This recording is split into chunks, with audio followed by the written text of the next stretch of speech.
Hello, and welcome to another round of Sarah's question time. And today's question is around belief systems.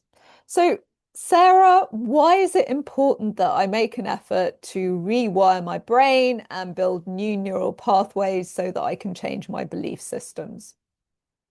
Great question, glad you asked.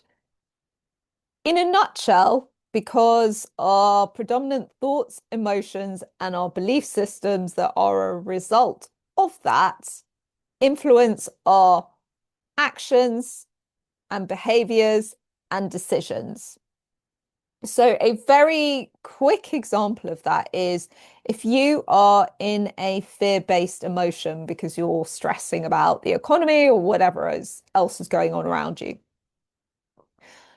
you are likely to make decisions that are short-term focused, that are survival focused, rather than long-term and thrive focused because of the state that you are in. And for that reason, it is really worth taking the effort to build new belief systems that support the next level of you as a leader, whether you're looking to transition, whether you're looking to get promoted, or whether you're just looking to be more powerful in the current position that you're in. So I'm going to talk about a particular part of the brain that is relevant here, called the reticular activating system. Now, reticular activating system basically protects old beliefs because it's more comfortable than growth. The RAS, which is what I'm going to refer to it now, which actually sounds much more jazzy, RAS only allows information through that is congruent with your existing belief system.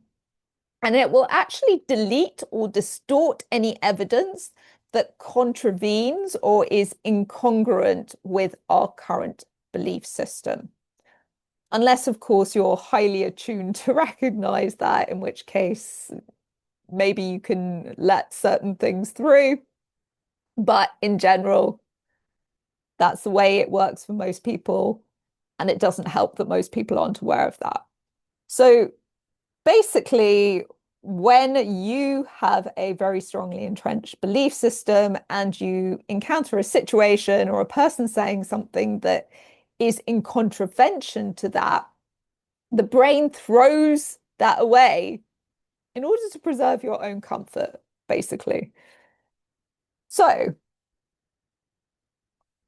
why is that a problem?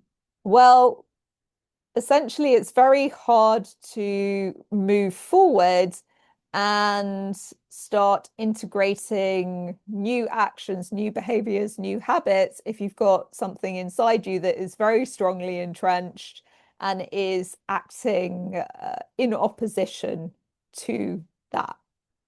I'm going to give you a tangible example of what that looks like. So let's say you have always had the belief that you are very bad at learning languages. Let's say you grew up through school, everyone told you you were bad at languages. And when you go to speak languages, you feel nervous, you feel anxious, etc. So you basically believe that you're not as good as other people that you know that you perceive to be as great at languages. And then someone comes along one day and they say to you, oh, but you're great at languages. You just spoke to me in, let's say, Spanish. Your accent is good and your vocab is decent. And I completely understood what you're saying, which is obviously the main point, main point of speaking a language to get your message across. But you literally throw away this compliment. You're like, no, no, no, no. Like, I'm terrible. I'm not as good as Jane at languages.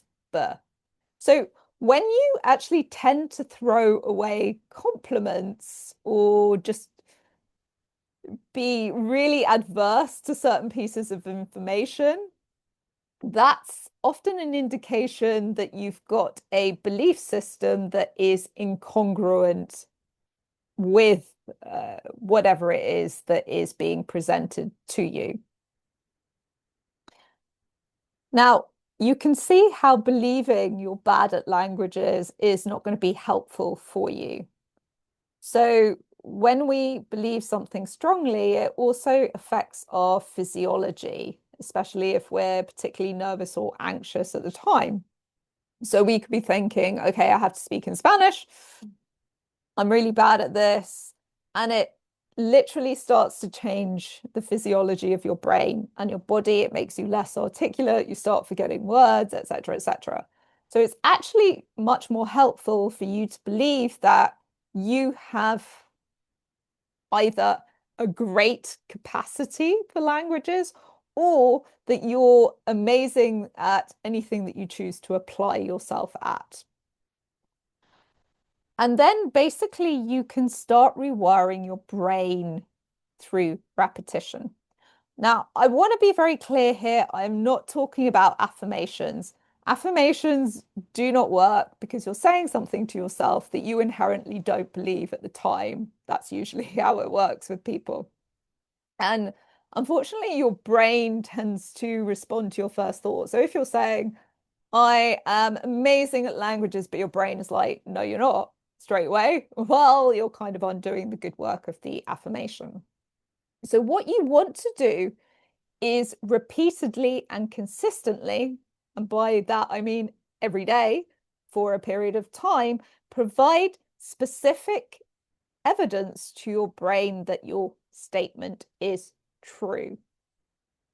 Now, it does not even have to be big things, right? It could be the tiniest thing, but it's the process of drip feeding that evidence to your brain. So it could literally be something as simple as, I learned 3 new Spanish words today. I'm amazing once I applied myself to languages, right? So you're essentially drip feeding your brain new data to start building new neural pathways and suffocating the old one. So repetition is key, as well as emotionally connecting to what you're saying. So you genuinely have to feel a sense of pleasure that you have learned these 3 words in Spanish. And then over time, once you've built those new neural pathways, what you'll find is that once you're behind your belief system, it suddenly becomes a whole lot easier to start speaking languages better and more fluently. Obviously, that's just one example, but it could be applied to anything. It could be applied to work situations. It could be applied to your physical fitness, whatever it is. But the key is to get your brain on board with whatever it is that you need to believe in order to get the outcomes that you want to achieve.